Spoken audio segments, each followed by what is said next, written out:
So, welcome to another Impact Sessions podcast with me, Nick Bramley. Today, I've got a fantastic guest, a lady called Emily Marner, who I've known for some time. Emily's a senior project engineer at Kier Group, a big construction and M&E company based in out of the north of England, but working on a national role. And I've entitled this podcast, Being a Role Model in Engineering, Am I? So we'll explore that with Emily because I think she's a role model, and let's see if on some level she agrees with us. Welcome to the podcast, Emily. Hello, Nick. Thank you for having me. No problem at all. When I was doing the research into you as a guest, I've wanted to interview you for some time. I've known you for a while, but I was really shocked by the start of your career date on LinkedIn, and it made me feel very old. I can't believe that you started your career as an electrician in 2008 at a company called Shepherd Engineering Services in York in the north of England. And I was like, wow, have I known you for that long? I've known you probably most of that time, and it was a bit of a shock. Does it shock you that you've been in the industry that long? Yes, it does. It's a little bit uncomfortable now when you've got apprentices that are coming on saying that I've been driving for nearly as long as they're alive. Wow. I don't mind people's ages. It's just when they drop the year they were born in. I know the two are connected, but when somebody says, "Oh, I was born in, 2006 or something," what? How can how can you be at work or whatever? Anyway, we'll move on from that. I want to explore sort of your career from a point of view of opportunities and development and why certain paths were taken, that kind of thing. But let's start at the very beginning, 2008. I guess I'm trying to find out what made you pursue a career in a trade as an electrician, because at the time I would suspect that the more popular pull was the university path that maybe a lot of your friends and peer group were exploring. Why an electrician and why a trade, Emily? It was an accident, really, a great accident because I had completely had enough. My time in education had expired. It wasn't for me anymore. Being in the classroom and being stationary is never suited me and still doesn't. So finding a role in construction was completely by accident through my uncle, who also worked at the same company.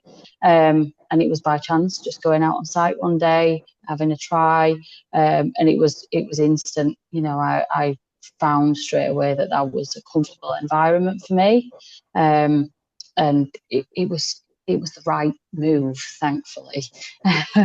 But I'm very glad that I didn't pursue that university role or anything like that. I can't speak highly enough of the apprenticeship route and being able to earn while you're learning. I think that's been invaluable.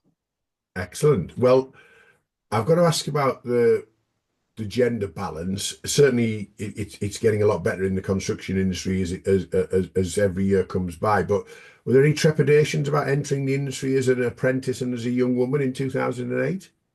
As an apprentice, yes, because it was a gamble going into something that was completely different and off the radar, something that I'd never dreamed of or imagined or even considered, I suppose. But as a female, no. Maybe that was because I was too young to perceive the differences in men and women. Maybe it's because I didn't understand that it was a male environment, as they say. But it never really crossed my mind that. And it's, I suppose, the blessing of innocence maybe is that I didn't think about it. Um, it's become more apparent as I've got older, possibly. But then, no. And it didn't worry me either. Excellent. We'll explore kind of how you present back to sort of young people and potential apprentices going, a bit further down the line in the podcast. But it's really interesting that it was just the lure of the job, the role, the apprenticeship, the work on site that was more attractive than anything else, which is good to hear. But you were working with a family-run business, and you mentioned there that your uncle was there at the time. Although Shepherd Engineering Services were family-run, they were a decent size, I guess. And apart from your uncle's influence, was there any relevance in it being a family-run business? Was that a good, safe starting point for you, would you have said? Was that attractive, or did that come into the Again, equation? I was probably too young to understand it, but in hindsight, looking back, it was the most wonderful place to start your career. And you really felt that family feeling that really came through for me. And it was just such a great place to start. I'm so thankful that I landed at SES and that it had them core values of being a family business. I don't think I appreciated that enough until I got older again. But yeah, it was brilliant. I think the key there is you don't know what you've got until you experience it. And I think if you're advising apprentices going forward, there has to be a good fit, doesn't there, really? And, I guess it felt like a good fit from day one. So any of those external pressures that you might have felt, being new and an apprentice and not knowing what you don't know and all that kind of thing, there was kind of a wraparound support mechanism for you, wasn't there? I mean, it's terrifying, really, to think there's a female going into a world of construction with absolutely no idea how to wire up a plug. And I wasn't concerned about that. That must speak volumes for the kind of people that were at SES at the time, doesn't it? And the career learning and development that we had there, because there wasn't a moment. I don't remember there being a moment where that scared me, and that's because of the people and Yeah. the environment. I love the idea that you started as an electrician and had no idea how to wire a plug. That's someone's seen some talent in there and said, "We'll take a chance on this young lady because she might have something, but we'll have to teach her everything." So, I guess on that basis, I'm really intrigued. How did you find the early days on site as an apprentice when you're out and about? Then, what was that like? Again, I was just so lucky to fallen into something that just fitted. It fits me down to a T. I suppose it's all about personality, isn't it? And I found the job for me that's just, I mean, it's my world. I live and breathe it. I take it home with me on a night. I shouldn't, but I do. But I love it. I really love it. And that came through in everything from the start, the apprenticeship, still to now. I still have that absolute love for it. It's it's strange, but in the being a female, I find that you end up with like role models at work that almost become like fathers, uncles, brothers. You just get like extended family, and they all like do around you and gee you on and protect you to some degree. There is a nature really of some of like the older people that I've met on site that kind of take you under the wing and really look after you. So there wasn't any negatives. I do remember it being cold sometimes. Yeah. I remember being on building sites, particularly out in Hull one time, and it was -10 on a building site, and I don't remember enjoying that very much. No, I would Um, imagine. I would imagine most of us wouldn't. I'm intrigued a little bit in terms of because I know we'll explore a bit of career development shortly. You're not really classroom lady, as you mentioned. You're not really sort of. You don't want to be sat in an academic environment, and yet you have learned and developed and had a career path. How does that work then in terms of the difference between learning something vocational and practical versus, I guess, learning some of the theoretical stuff that you might have learned if you would go and do a kind of degree? I think it's that application of your learning, isn't it? It's algebra at school. I couldn't understand what relevance that had in daily life, and I couldn't make it practically fit into what I understood. Whereas when you're learning something that you can actually put into practice and it's tangible and you can see the difference that it's making, I like that kind of learning. I really struggle with anything that's fluffy and woolly, but I like black and white, and I like being able to apply what I learn. Do not get me wrong, it was hard. Some of the stuff, the maths in the degree, I found that difficult, and I had to go back to basics and get myself some maths books for GCSE year and really knuckle down and get on with it. But I wanted it. I wanted to get to the end, and I wanted that final closeout. Whereas I found school hard because I didn't have the goal at the end. There Yeah. wasn't the motivational piece. Whereas this, there was always the goal of the succeeding and driving the career forward. So I guess the school thing was, yes, you'll get your GCSEs and some certificates, but that wasn't really enough for you to be motivated as much as you are career-wise, saying, well, this is the next step. This is what I need to get to become the next qualification.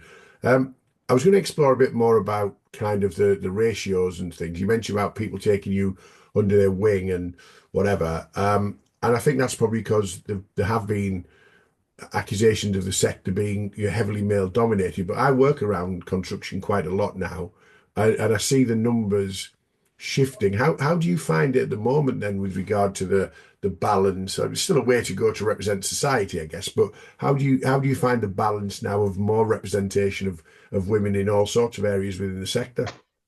It's definitely come on. It's come on leaps and bounds since I first started. I was probably the only one. I remember being the only female on many building sites. I remember being on building sites when there weren't female toilets. Now the facilities have changed, the understanding has changed. There's definitely more women coming into construction in various roles. I still worry about the retention, though. I don't think we've got the retention yet. We seem to be quite good at getting people in, but they don't seem to have the longevity in the careers. They don't have, particularly in the trade background, particularly seeing females come into the trades, they don't seem to last a huge amount of time. And I'm not sure what that is or why. But I mean, at the building site that I'm on at the minute, there's a massive uplift of females compared to what I've seen on previous jobs. And it's great. It's great to see. There's still work to do then with regard to retention. I guess all you can look at with that is exit interviews and why people don't stick to it, and then maybe culturally doing something about that as an industry. That's not down to Kier, it's down to the industry, isn't it? That's probably common across across all employers in the sector.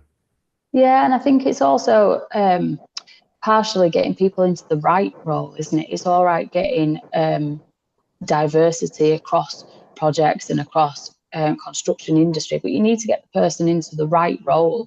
And it's removing that layer of fluff, isn't it? And doing it for the right reasons, getting people in the right place, and then looking after them people. So once you found out how to wire a plug, electricians and electrical contracting was your area, was it? That was always going to be your field. Yes, I love it. It's absolutely riveting, isn't it? There's never one day that's the same. And I don't think I've ever been on a building site and been bored. Excellent. Well, there's a lot to be said for that. We'll come on to sort of presenting that externally to other people. But your career path, let's explore this. It's been on an upward trajectory probably almost since day one. So I'll just explain to the audience. 5 years as an apprentice and then a qualified electrician. You became a building services engineer, also at SES, and then were appointed as senior project engineer at SES in September 2021. So nice stepping stones throughout a career. How much does your personal ambition play a part in that? And what have been some of the milestones and highlights to date? I just never settle, do I? I can't sit still. I think you've got to drive. You've got to drive through your career, and I think you are your own champion. I wish I could have gone back to my own self when I was younger and put more emphasis on me being in control of that journey and pushing it forward, because it's only as I've got older and slightly less apologetic for who I am that I've pushed on and pushed further. But it's been a challenge, don't get me wrong, but it's been the best challenge.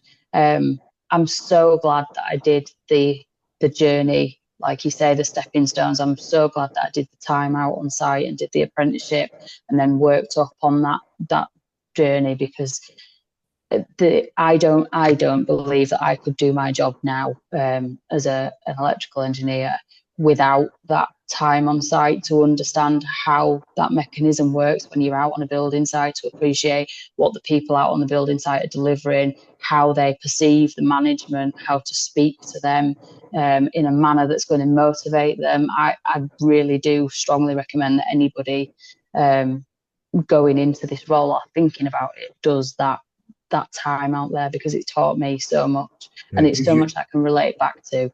It gives you that sort of grounding and that relevance, and also the credibility when you're having conversations with your colleagues at that level. Can I ask you an honest question for an honest answer? Because I've seen in the sector, right time, right place, all that kind of thing. As you've gone through your career progression, have you always been ready when you've been appointed to your next role? Or has it been like, right, we think you're ready, we're going to give you a senior role, and then you've kind of had the gulp, the oh shit moment of like, right, I'm now a senior, what do I do? I'm trying to work out where career development from the company fits with career aspirations for you as an individual. Has it always dovetailed, or has it been a little bit sort of off kilter occasionally? I've been too conservative, Nick. Have I should you? have gone earlier. Yes. I I heard a statistic probably 3 years ago now about females having to be 90% sure before they take the jump, whereas males is a lot lower. I think it's about 40% sure before they'll take the jump. And nothing has ever run more bells in my head than that statement. If I had been slightly braver, I could probably be further on in my career than I am now. I waited. But in hindsight, I think that was probably a good thing to some degree, because if you jump off the diving board and you realise you can't swim when you hit the water, it's too late, isn't it? Or Um, or there's no water in the pool, which is even worse, I guess. So yeah, yeah. there's nothing wrong. That's I've not heard that stat before. It's an interesting stat about it's about, I guess, confidence or maybe circumstance or a combination of those things. Um, so it was probably right to say you were ready every time you've gone through a move and a development and a sort of a promotion. Because I want to bring you on to, having moved away from SES after 14 years, you took up a role with Kier, same job title in October 2022. Now, that must have been quite hard, really, leaving an organisation where you'd served your time, you'd had a career development path, you'd sort of got to a stage where you were highly respected, well regarded, etc. And then it's like, right, I'm going somewhere else. Yes, I'm going to the same role, but I'm going somewhere else where I haven't got that kind of mechanism. What was the thinking behind that? What was the reason behind it, and how's it gone? It's been a joy. Yes, it was terrifying, but it was the right move at the right time. There's no element of regret there at all. I needed the change. I almost felt a little bit stifled at SES when I left. Um, and I think that was probably my own perception more than what it was actually. Um, but yeah, it was time to go. And I mean, it was a fabulous place to work, and I owe them so much for that career beginning. But it was definitely time to go, and I've really looked. It's been really good. I miss the people. There's some people there that I met in my early career and in the later parts of SES that have become lifelong friends, etc. So I missed a lot of the people that work there. There's some people there that were exponential in what they did for my early career and pushed me along. So I will never forget them. Big thanks to all of them people. But I'm glad I went at that point. I I think, I think think, it I think, was Emily, I think sometimes it's about, you know, getting to another level and pushing yourself. I've got a question around about mobility and ambition and willingness to test yourselves. And, you know, few people have a job for life these days. That mentality of a generation or two before was, I'm going to go and work there. And unless I'm told otherwise, I'm going to be here for 40 years. How much does mobility and willingness to push yourself work in the engineering construction sector? How much is that seen as a prerequisite for success? definitely, you've got to be self-motivated in this game. It does not wait for you. It is fast-paced. If you're going to jump in the river and swim, you need to make sure that you're up for it, because it is fast. You rest and you get left behind. You've got to go with it, and it's scary. It is scary. Again, female in the male industry, you've got to make yourself heard. You've got to find that balance between being a strong individual but not being overbearing with it, and that's a difficult balance to find as a female. But yeah, it waits for no one. Mm. Okay. I've called this episode Being a Role Model in Engineering, Am I? Um, and especially in the early days, with going back to the ratio of men and women in the sector and all that kind of thing that was out of sync. But you give a lot back in terms of that ambassadorial role. I know you speak at various things and you get involved in promoting the sector.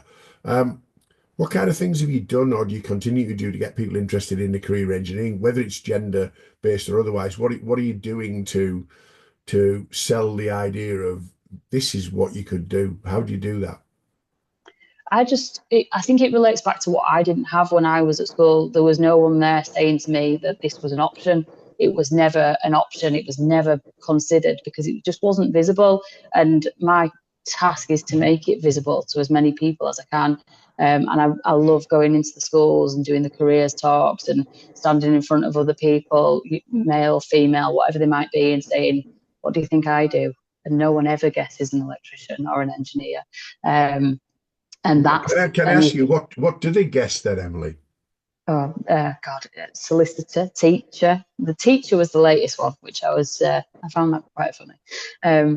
General jobs, you have like your big five, don't you, of top jobs, and that's what they think that we fit into them pigeonholes. But I love that. I love seeing particularly the young girls, their eyes like open wide, and they're like, really?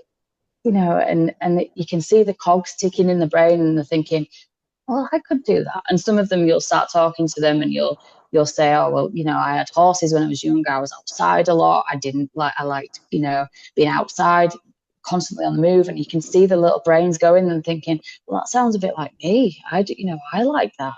I'm a bit creative. I'm outside all the time. And it's so nice to see them just thinking of something that they would never have considered before. That's important to me.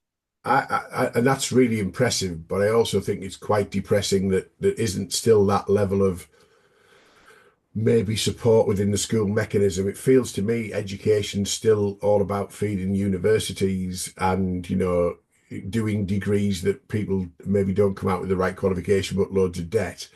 Apprenticeships are getting more and more coverage, I guess they are, but there's still work to do, would you say? Yeah, I agree. I think it's depressing that we've not got that moved forward. And I don't think in all the time that I've been going into careers events and going into schools to speak, I don't think that's changed. I don't think the message to the careers teachers has moved on, and that's probably not their fault. It's because they're not exposed to people like me, or it's, we're few and far between, and it's all of us getting together and sharing that image, isn't it? There's a lot of work to do there. I really do still believe that.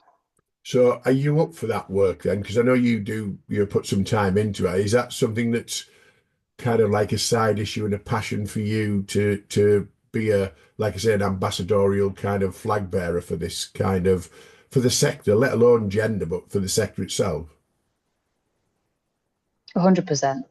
There's so many roles in construction, and it's not all about being out on site with your hard hat and your boots wading through mud. There's so many different opportunities out there, but it's almost invisible because we just crack on, don't we? We have that mentality of we just get things built, and we stop and we forget how fabulous we are and how many people make up that team that build a project. And we don't share it enough. We don't scream it from the rooftops, do we? And we need to do. Yeah, I work with lots of people who are parents in construction, and they always say they'll drive the kids past a building and they'll go, "We built that, we built that, we built that," and it's like and the kids are like in the back of the car going, "So what?" They don't sort of get it because the kids might be too young. Yeah. But I think we just got to keep hammering that, haven't we? How do things get built? How do things get fitted out? How do things work? They don't work without engineers. They don't work without construction managers. They don't work without a whole range of people. So keep up that great work. I've got a question here, which is it's a sort of a bit of a leading question. It says, how much do you think your ongoing career success and recognition of that career development is an inspiration for others? And I said, if the answer is not significantly, you're being too modest. Do you think you are a role model for others when you're speaking at events and lighting people's eyes up? I hope so. I would love to think that I've changed some people's careers or given them an aspiration. And I just hope that the people that I look up to in my career, the people that have been there for me, the people that have become friends, the people that have helped me along the way, I feel like I owe them to pass that on. And if I can be half as good as some of the people that I now look up to, then I'll have done great. But I really do hope so, and I feel more the older that I've got, the more I feel responsible for the people that are coming into the industry. That would never have crossed my mind before, and it does now. And there's been young people that I've worked with recently that I think I really do owe these guys to make the That's a, best that's a possible environment that I can that's a do. great pay it forward attitude, and that's one of the reasons I wanted to have you on. I know that, and I don't even think you think about it sort of particularly. It just is what it is, isn't it? You just do what you do, which is great, and that makes Yeah. it a kind of you're a humble champion, as I would call it, and that's a good thing to be. You know, not to kind of you're not sort of the look at me, this is what I am. It's more about look at the industry, look at what can be achieved, and how we make it work. So I'm going to come on to something that I noticed on your LinkedIn profile, which is nothing to do with work, but sort of is. You had a pretty bad accident recently in the Lake District, didn't you? And you work in a sector that's dangerous, and the environment itself, you know, is from a work-related point of view, you've got to be very aware of safety. So, what happened in the Lake District? It's not one of those things like Gavin and Stacey where we can't say what happened on the boat, but you know, what happened in the Lake District, and more importantly, what's the outcome and how are you now with it? Talk us through what happened there. Yeah, it was horrendous. I was doing 100-mile lake race in the Lake District, which is like continuous over a couple of days. And I've been training for the best part of a year for that. And I've never felt more ready to take on such a ridiculous challenge. But I fell about 18 miles in, just slipped on a rock, something of nothing, and I managed to break my tib and fib in 3 places. Made a real mess of it. It was a hospital job, pins, plates, and the mountain rescue people got me off the mountain as well. So it was near Scafell Pike. And I had a lovely 6 hour wait, and then mountain rescue stretchered me down. So it was, yeah, it was very eventful. I wouldn't wish that on anybody. How long were you incapacitated with that then in terms of in hospital then, you know, I'm assuming wearing the big ski boots and the leg braces and the whatever, you know, how long was the recovery period for that? It sounds horrendous. So it was 12 weeks in total. I had surgery about 4 days after the accident, and then I was in a cast for 6 weeks. Then I was in a special moon boot for 6 weeks. And then more or less I had to learn to walk again because I'd been off my feet for that long. And that was interesting. So yeah, I'm up and about. I'm back running around building sites, which is great because I've really missed that. Yeah. Um, I'm not quite running again yet. I'm almost there, but slow and steady. Okay, well, I'm glad to see that you're back and getting back. Just be careful when you're out there in terms of, you know, looking for anything slippery. 100 mile running in the fells, 100 mile. It starts off as a disaster waiting to happen. To be fair, if you think about it, I wouldn't even drive 100 miles in the Lake District. But what gets me is since then you've been raising money for the mountain rescue people who looked after you and came and got you down, haven't you? And that's the bit, and it's going back to that role model thing, really, in terms of it would be very easy to just focus on you and your rehab and getting back into full swing, but you're already thinking about, well, who helped me and what can I give back, that kind of thing. So is that just part of your DNA? Because it's really impressive that. I think so, because that's exactly what it felt like. It felt like I had a responsibility to pay something back. I can't tell you how excited and happy I was to see them head torches coming up that hill towards me. And they deserve it. I mean, they were out in the middle of the night carrying me down the mountain. You know, these guys give up their time, the volunteers, and they were absolutely exceptional. There was a gentleman who stayed with me. He was actually competing in the race, and he stopped and completely gave up his race without a second thought after all the training that he would have put in. And he was from Galloway Mountain Rescue. Now, I will never ever forget that man. He absolutely, you know, he was just a solid presence that I needed in a moment where I was completely vulnerable.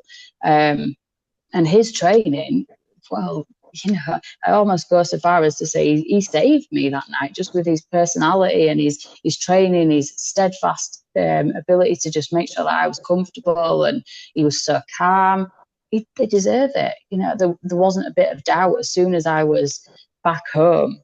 I think it was before I'd even had the surgery. I'd set up the Just Giving page. It was just a requirement, I thought. Well, you say that, and that's again the humble side of things. I think it's fair to say that most people would have probably concentrated on getting themselves back and getting themselves well. But your first thought was, to thank and recognize the people who were there for you. I guess. Quick question on seeing the guy in action. Then it strikes me as his instincts kicked in. Is that what you're learning brings to the table when you're on a building site, for example? You're out there, you're looking at using your instincts and your learnt behaviors. Did you see him in action and think to yourself, that's exactly how crisis management should be dealt with? Did you learn anything from that as an individual? Yes. Yes, he was exceptional. It was completely natural for him, and he just knew it straight away. He just did what had to be done, and I think there is a semblance of that in construction. Definitely, we forget sometimes just how difficult it is. I mean, the job that we're on at the minute, we're right at the end of it, and we all get in the trenches and you just row the boat, and it's hard work. We've really put in the hours, we've put in the effort, and everybody has just got together. And sometimes you forget that that's maybe not normal. In some of the careers that you get nowadays, or some of the professions out there, you don't see that camaraderie, and you don't see that coming together like you do at the end of a building site, at the commissioning stage and the pinch point. And Yeah, that is brilliant, and I live for that bit at the end of the job. I think it's absolutely awesome to be able to watch people just get in the boat and row without questioning what they're doing, and you get it to the end and you all look at each other and you say, we've done it. And done it. that feeling is brilliant. Well, without finishing on that, I've just got one more question because that's a great thing to leave the audience thinking about. It's clear and obvious that you have got this passion and this energy for what you do, okay? And you've had a career development that's not finished yet by any means, I'm sure. So I'm going to ask you what's next for the inimitable and unstoppable Emily Marner. What's next for you? Hopefully I'll start running again. No, I'm hoping, I don't really know. Going on to the next project, which won't be long away. We'll be starting that in the new year. And that will be another exciting role. My dream's ops manager. I'd love an ops manager position. That's where I want to go. That's where I want to end up. I'm not overly fussed about going any further. I'd love to be in charge of a little region and really be able to mould something to what I want and deliver some really good jobs. That's what I do it for. I do it because I like leaving a legacy. And the ops stuff is about it's still hands on, isn't it? And that's the key, isn't it? That's the bit that strikes me that drives you. And you could drive past at some point in the future and say to anyone, we built that, and that'd be really impressive, wouldn't it? That's what you want to do, don't you? I guess so. Okay, well, listen, without further ado, I'm just going to share for those who watch, and most people actually don't watch, they actually listen to this. I'm just going to put some details up on the screen in terms of the podcast series. So the Impact Sessions is available on all sorts of podcast platforms: iTunes, Spotify, Apple Podcasts, YouTube, Google Play, Podbean, Castbox, the lot. And there's a link on there as well, which will also be in the series notes to the IMPACTUS Group website, where all the podcasts are hosted, and takes you through to watch them either there or watch them on YouTube from the website. And the final thing is contact details for myself, but also more importantly from Emily. I'd like to think that Emily would be an inspiration to anyone looking at career development opportunities and speakers and panels and various other things, so that we've got, somebody inspirational to get the next generation of people into construction and engineering. So it just goes without saying any further, Emily, thank you so much for being a brilliant, brilliant guest. I really appreciate it. And you've been fantastic to listen to and talk to, as I knew you would be. Thank you so much for having me. No problem. See you soon. Bye bye.